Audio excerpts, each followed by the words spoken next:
we are offering 2,000 Australian dollars automatic discount in all our course applications for all Filipino applicants. Those are the programs actually, Miss Fame, na madalas kinukuha also ng mga Filipino. During the time that they are still studying, maraming opportunities available in them. What's good with VIE is that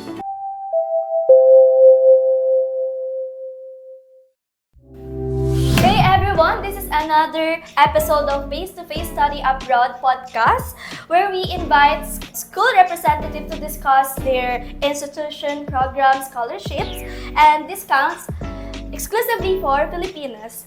Before we start, I would like to introduce myself. I am Fame, one of the counselors of Pathway Abroad Consultancy Experts, and today we have our special guest from Victorian Institute of Education, Mr. Josh. Hi, Mr. Josh. Can you tell me about yourself po and yung role niyo po dun sa school? Alright, Miss Fame, thank you so much for giving us the opportunity. Allow me to introduce myself also. My name is Josh Iban. I'm the Regional Marketing Manager for Victorian Institute of Education or VIE. Ayan. So we are located in Sydney. That's our city campus, and our regional campus naman is located in Adelaide.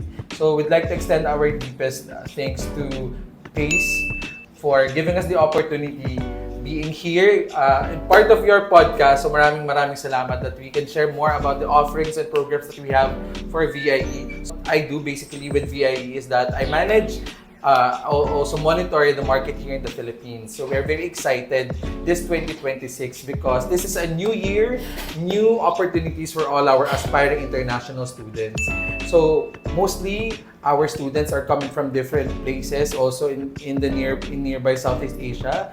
But one of our best market, I could say, is here in the Philippines. So maraming salamat for being partnership with Thank you so much, Sir Josh.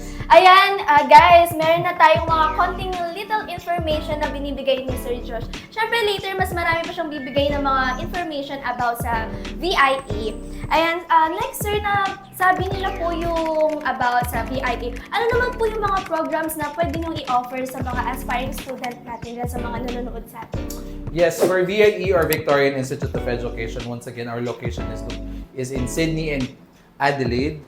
And primarily, our focus actually is in the allied health courses. So we also have business courses. We have IT, information technology, accounting, and business courses such as graduate diploma, project management, and the likes. But I would like to highlight our allied health courses such as community service, individual support, aging support, and also our childcare, which is very famous and in demand in Australia. So those are the programs actually, Miss Fame, na madalas kinukuha also ng mga Filipino because these are one, in demand, number two, in terms of opportunities after they graduate the program, and actually during the time that they are still studying, maraming opportunities available in them. What I always tell with our students, and every time I got to speak with our agent partners, at the same time with the students that we got to talk to, I always tell them that opportunity is always there. It's just for you to find it. So, sipag din talaga once you're there in Australia. Sabi nga, kapag may tiyaga, may nilaga. Ay, akala ko may adobo. Favorite ko din yan, sir.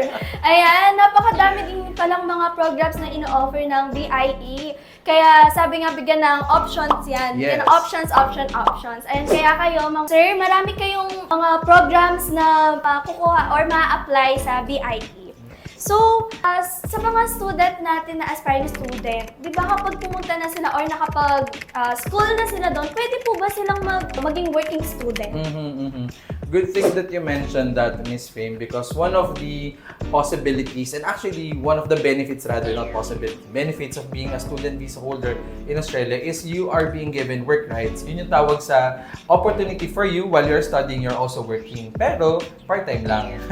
So you are given at least 48 hours every 2 weeks or every fortnight. So roughly around 24 hours every week for you to work part-time. What's good with VIE is that our classes are hybrid.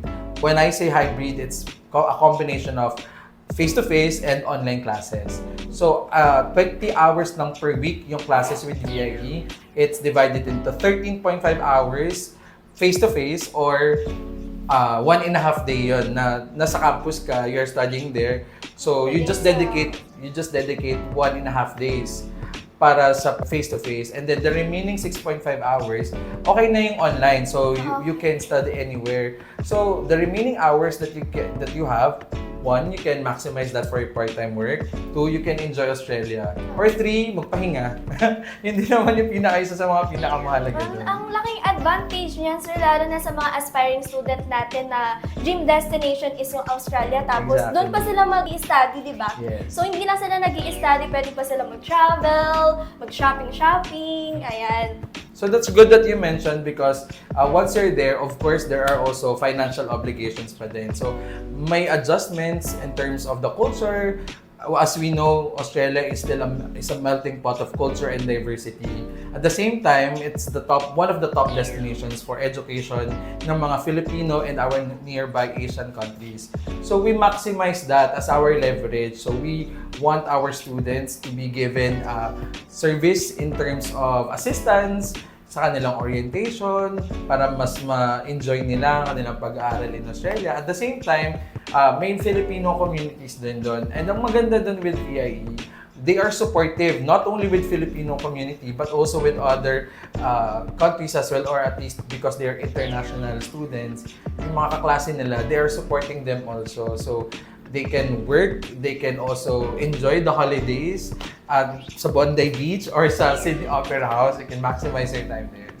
Ayan, thank you, sir, sa napakaganda mong sagot. Parang ako nga na-inspired na din akong mag-apply dyan sa... Apply na tayo sa mga nanonood sa atin ngayon. Sir, ayan, dito tayo sa exciting part. Siyempre, tayong mga Filipinos mahilig sa mga discount. Yes. Meron bang ino-offer si VIE na scholarship or discount? Alam naman natin na hindi cheap talaga yung pag-aaral sa ibang bansa. Di ba dito lang minsan hindi na ma-afford ng mga iba. So what more pa doon? Na meron bang i-offer si VIE para sa kanila? And we are very excited to answer that, Ms. Fame. Yes, we do have. For Filipino students, for all our course applications this year, well, at least until March 31, but we are hoping na ma-extend siya for the next quarter. We are offering 2,000 Australian dollars automatic discount in all our course applications for all Filipino applicants from January to March 31, 2026. For example, the design for that is that as soon as you apply or as soon as you start your application, at least before March 31, kahit yung intake mo or yung start of class mo will be after March pa, for example, September, October, as long as you started before March 31, pasok na pasok and eligible ka for that automatic scholarship na 2,000 Australian dollars. And that is good for 2 years already. But again, that's until March 31. Kapag we'll be announcing also as soon as we extend that for the next quarter. And just as tayo lang naman, Miss Fame, mukha namang ma-extend siya. Ayan, guys, meron pa tayong almost 1 month para mag-apply sa VIE. Ayan, ihabol nyo na yun mga guys, yung scholarship. Sayang yun. Sino hindi aayaw dun sa scholarship, diba? Next question po tayo. If you had describe po na 3 words sa VIE para mas lalong ma-inspire sila, ano po yung 3 words na yun para i-describe niyo yung VIE? Yes, nako, very tough question naman yan. Napaisip ako. But I think given that we have the core in service, siguro 1 word would be competent. Yes, that's the essence of what we do. Pangalawa is quality. Quality. Not only the education that we provide, but also the experience that they will get for that whole stay, may it be a 2-year program course, 2.5-year program course, or even 3 years. And lastly, yung heart siguro is that throughout all of these experience, these opportunities, may puso ang VIE for all our students. Not only for Filipinos, but also to all our international students. Not only in Sydney, but also in Adelaide. And actually, mas more sa Adelaide kasi regional area. But kidding aside, those are the 3: competent, quality, and heart that we have. Ayan. 3 words pa lang yun, guys, ha? So, sa 3 words pa lang, nai-inspired na ako dun sa sinabi ni Sir Josh. Ayan. So, before we wrap up, Sir Josh, can you give us a word of encouragement to our inspiring student, hindi lang sa aspiring student or sa mga viewers natin dyan? Yes, thank you, Ms. Fame. Ayan, I would like to dedicate this message to all our aspiring international students. One is congratulations. This is the first step of you going to your dream destination, and I hope Australia yun. But ultimately, congratulations because this is the start of your new experience, new journey. The best advice that I will give you is that you prepare. Prepare in all aspects in your life. Prepare mentally, prepare physically, and financially, of course, but ultimately prepare spiritually. Because without the guidance of the Lord, you will not continue and you will not succeed. So that's ultimately my advice to you. Pray every day in each step and allow the Lord to guide you in your path. Ayan, thank you so much, Sir Josh. Ay, motivate naman yung sinabi mo. Ayan, for sure lahat sila is mamamotivate or ma-inspire dun po sa sinabi niyo. Ayan, this have been such a great conversation to you, Sir Josh. Thank you so much po. Ayan, and guys, thank you so much po sa mga nag-watch and abangan niyo po ang ating next podcast. Ayan, sino naman kaya yung mga next na universities na makakausap natin. Ayan, thank you guys!